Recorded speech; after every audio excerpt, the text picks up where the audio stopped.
أعوذ بالله من الشيطان الرجيم بسم الله الرحمن الرحيم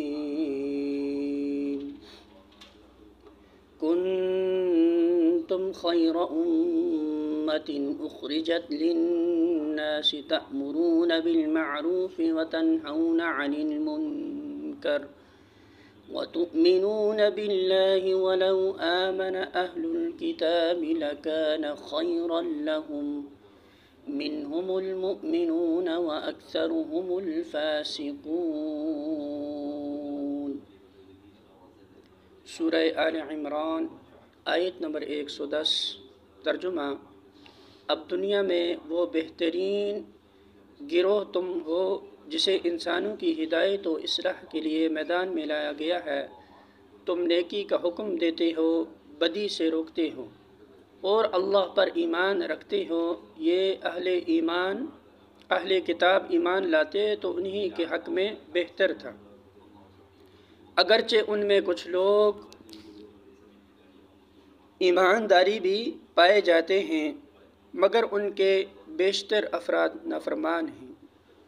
سورہ آل عمران حاشیہ نمبر 88۔ یہ وہی مضمون ہے جو سورہ بقرہ کے 17ویں رکوع میں بیان ہو چکا ہے۔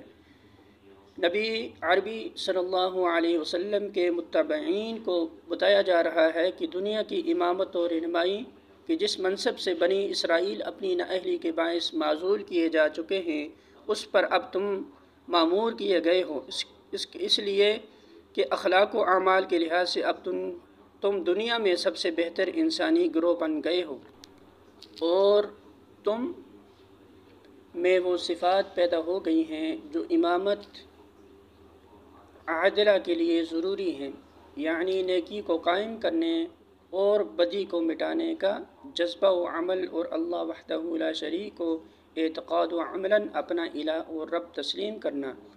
لہٰذا اب یہ کام تمہاری سپرد کیا گیا ہے اور تمہیں لازم ہے کہ اپنی ذمہ داریوں کو سمجھو اور ان غلطیوں سے بچو جو تمہارے پیش رو کر چکے ہیں۔ ملاحظہ ہو سورہ بقرہ حاشیہ نمبر 123 و 144۔ سورہ آل عمران حاشیہ نمبر 89۔ یہاں اہل کتاب سے مراد بنی اسرائیل ہیں۔